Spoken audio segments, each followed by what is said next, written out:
Well, good afternoon. It's clear as this session winds down that the Liberal government has been engaged in political games. They've basically been operating a deliberate campaign of self-obstruction, literally blocking their own agenda. For the past few weeks and months, we've seen all kinds of procedural tricks and games that Liberals have played that has had the effect of holding up their own agenda.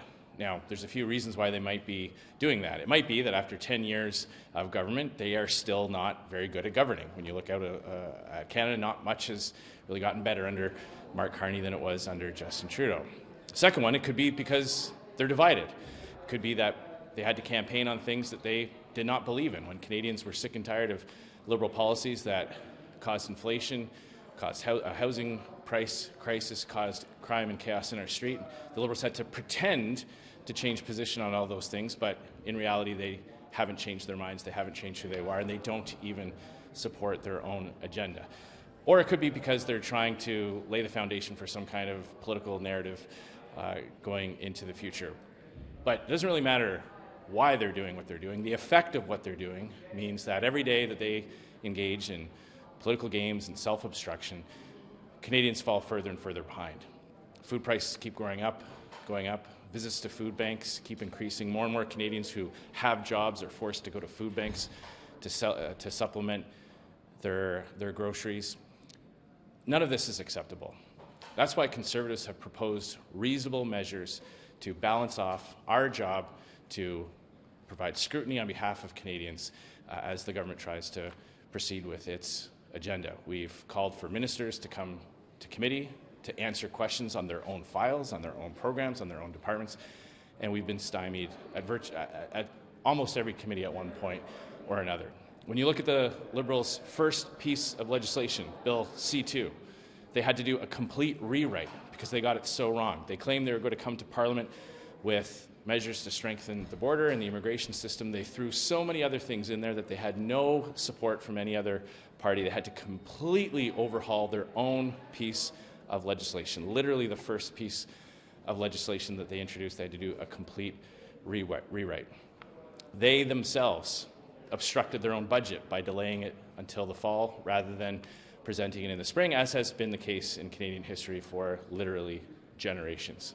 And of course now with their own bail bill, Conservatives have been calling for Liberals to abandon their easy bail system. They brought forward a piece of legislation that doesn't go anywhere near far enough, but even that they can't proceed because they're cancelling Justice Committee meetings and obstructing their own bills. So Conservatives are going to keep fighting for solutions to help with the affordability crisis, to fight hidden taxes on food, to stop inflationary deficit spending, and to bring real justice reforms so that Canadians can once again live in safe communities. Those are our priorities, and we hope that when the House resumes in the new year, that Liberals will have a change of heart. Maybe their New Year's resolution could be to take their job seriously and to work on behalf of all Canadians. Thank you very much. Happy to have your questions. You don't think their bills are going to do anything anyway? Why does it matter to you if they're not going to pass?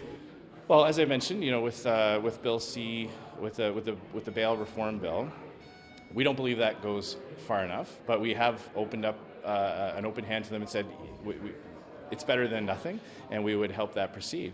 Instead, they've chosen to play procedural games at the Justice Committee, cancelling their own meetings, obstructing, filibustering their own legislation. So it's very disappointing. So many Canadians are being terrorized by crime, and they're being terrorized by criminals who have been released under Liberal bail laws.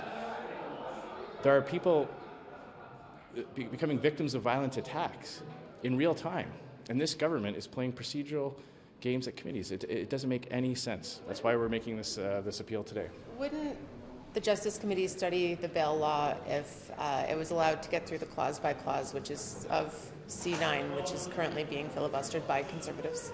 Well, the crisis with the Liberal easy bail is happening in real time. There are every day there's more reports of dangerous criminals who have had multiple convictions who victimize Canadians again and again. That should be a priority. We can at least bring some improvement to the system very quickly. It's the Liberal choice. They set the agenda at committee. They have the chairman's power to cancel meetings unilaterally. That's what they've been doing. There's no reason for it. The blame for a lack of action on bail lies 1,000% with the Liberal government. Well, but your guys have obstructed it twice now, or rather filibustered it twice now. Not on the bail bill. No, but to prevent that from happening. We've been calling for them to bring the bail bill forward towards Justice Committee. They are the ones saying no to that. How would you compare or contrast, say, the spring sitting, that few weeks post-election, and this fall run? Similar, different? Well, it's a little bit tough to compare because the spring one was quite abridged because of the election. But I will point out that Mark Carney himself said that he was a self-appointed master negotiator. He said that we would move, that his government would move at unimaginable speeds. That's what he said during the election when he needed Canadians' votes. There's been zero evidence of that. In fact, quite the contrary. He's failed at getting his own government legislation through, despite an opposition that has shown great willingness to work together on things. What would you consider a win for the opposition in this setting? Like, if you reflect back, what's one thing you're like, hey man, we won that one? Well, we forced the government kicking and screaming back to the table on their border bill and on the immigration bill, tightening it up, ensuring that the minister didn't have sweeping power to unilaterally extend various types of permits. We've forced the government to adopt our position on many aspects about the border bill. We've stood up for free speech. We've stopped the government overreach into using that piece of legislation to expand the government's power to control what Canadians can see and say online and that type of thing. So we've stood up for civil liberties while at the same time supporting measures that give our border guards real authority to enforce the law. And hopefully when we come back in the spring, we'll see real measures from this government with real bail reform. I mean, we've got, when someone steals their 5th, 6th, 7th car, they're a car thief. They need to be behind bars so that they stop stealing cars. When people are being extorted, I mean, when I was growing up, I never heard of anybody in Canada who were victims of extortion. It was something you saw in mob movies and, maybe, in-depth reporting from journalists. It happened to very rarely. We're hearing reports from virtually every community in Canada where it's happening over and over again. This Liberal government has done nothing to address that. So we hope in the spring they come back with some meaningful criminal justice reform that will undo the damage that 10 years of Liberal easy bail policies have caused. Thanks very much. Parce que j'ai trop pris de café. Salut, comment ça va? Très bien. Gestion de l'offre. Oui. Ambassadeur, possiblement M. Wiseman. Qu'est-ce qu'on a à dire là-dessus au Bloc québécois? J'ai bien hâte de voir. J'ai bien hâte de voir les questions qui seront posées en Chambre aujourd'hui parce que, sincèrement, ça serait mal avisé selon moi. Ça serait peut-être aussi une incompréhension de ce qu'est le Québec pour M. Carney, mais ça, on apprend tous les jours que M. Carney non seulement connaît mal le Québec, mais je pense qu'il ne s'y intéresse tout simplement pas. On ne sait pas encore si ce sera lui, mais est-ce qu'un ambassadeur qui est contre la gestion de l'offre peut faire du bon travail à Washington? Poser la question, c'était répondre. Ça va? Va très bien, vous aussi? J'aimerais ça vous poser une question Oui. sur la gestion de l'offre et du futur peut-être ambassadeur Wiseman qui a eu des propos qui n'appuyaient pas nécessairement la gestion de l'offre, je veux dire ça comme ça. Est-ce qu'un ambassadeur à Washington qui n'appuie pas la gestion de l'offre, c'est une bonne idée?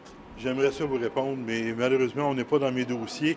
Gestion de l'offre, c'est M. Perron. Sur l'ambassadeur, je pense que vous allez avoir du plaisir si vous en jasez avec notre chef. OK? Vous voulez pas le scooper, là? Je vous donne la chance, là.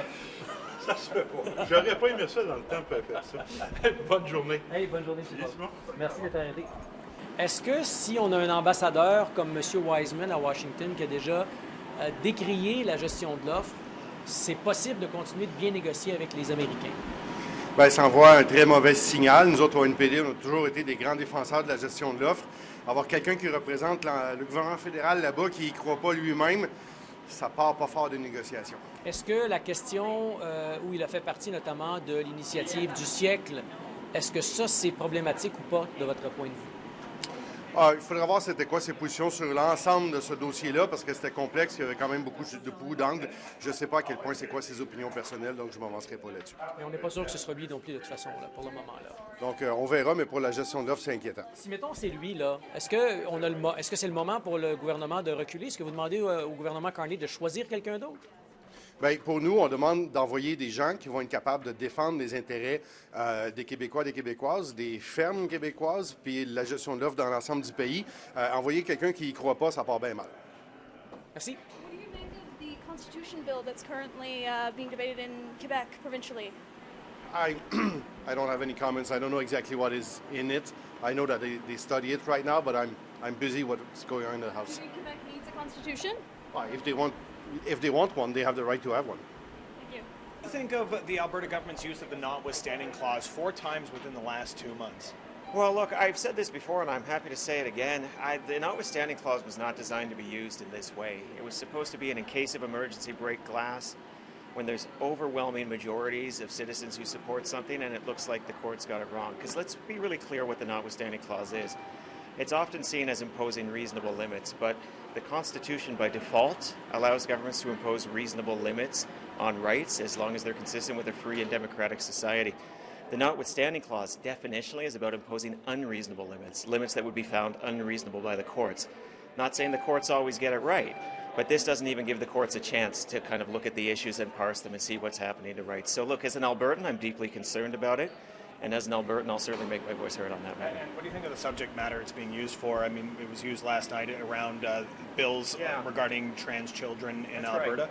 Yeah, I mean, I'm an Albertan, and as Albertan, we're about rights, we're about freedom, and I don't understand how a purportedly conservative government would use a bill to attack rights and attack freedoms. I think that's not what Albertans expect their government to do.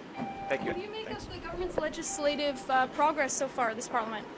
I'm sorry, the government. Yes, let me flip back to my actual job here. Yeah, I think it's fantastic. Look, it's obviously a bit of a slow plod in a minority government, a conservative party that doesn't really want to play ball on a lot of things.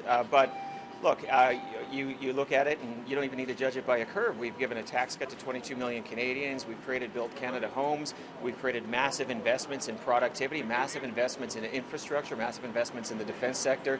And you're starting to see the proof in the pudding here. We're seeing our GDP climbing faster than any other G7 country. And you are also seeing that we're seeing employment come up. Employment's gone up the last 3 months. And look, nobody's spiking the ball. There's a lot of challenges. The world is very, very difficult.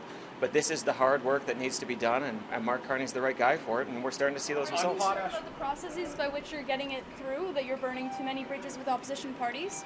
Oh, no, I mean, I just absolutely disagree. We're burning bridges with it. We interact with them very regularly on a number of issues. Politics is politics. Pierre Poilievre's got a leadership review coming. The Bloc Québécois has got an election in Quebec next year coming, and everybody's thinking about things through those lenses. I get it. I don't have to like it, but I get it. But behind the scenes, we're having productive conversations. And we'll continue to try to have productive conversations because Canadians expect us to.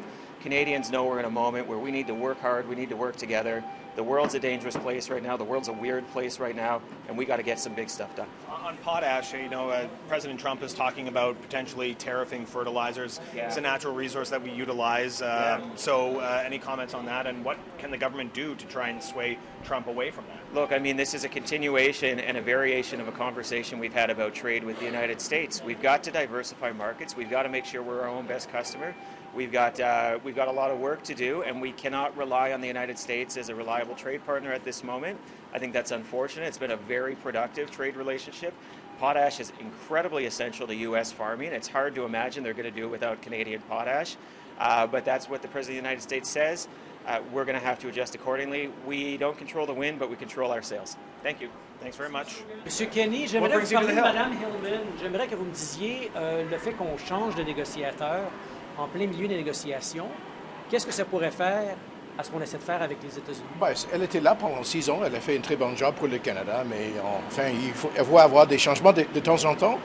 Et elle était une ambassadeur très capable, mais je crois que c'est une bonne idée, peut-être d'avoir du renouvellement avec un nouveau ambassadeur qui puisse commencer jusqu'au but avec le gouvernement Trump. Et M. Wiseman, vous avez travaillé avec lui, il y a des liens avec l'Alberta. Qu'est-ce que vous avez à dire sur sa nomination possible? Il était président du board de AIMCO, ça veut dire le grand fonds des pensionnats de l'Alberta. Il connaît l'économie de l'Ouest, des ressources très bien. Mais tout d'abord, il était un acteur important à Wall Street. Je crois qu'il connaît bien le secrétaire Lutnick, Besant, Jared, Kouchner et les autres, ça veut dire qu'il vient de ce monde de Wall Street important au monde de Mr. Trump. Et ça, c'est un avantage? Oui, tout à fait. In English on the ambassador and Mark Wiseman. I wasn't expecting to get scrummed here, guys, but okay. Yeah, Ambassador Hillman did a great job. Proud Albertan.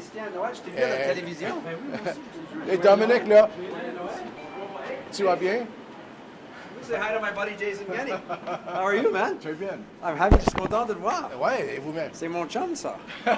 On mange des steaks ensemble à Calgary. Yeah, bye. So I was saying, I think Kirsten's been a great ambassador, done well under tough circumstances, wish her well. And Mark Wiseman, I worked with him before when he was chairman of AIMCO, the $180 billion Alberta Pension Fund. He understands the resource in Western economies. Most importantly, he comes from the Wall Street world of Lutnick, Bessent, Jared Kushner. So I think he'll have the ability to communicate with them in their language. What do you think of Premier Smith's use of the notwithstanding clause about 4 times within 2 months? It's receiving some criticism. Do you support it? I have a very easy answer, which is I don't comment on Alberta politics. Merci d'être arrêté, M. Thank you very much.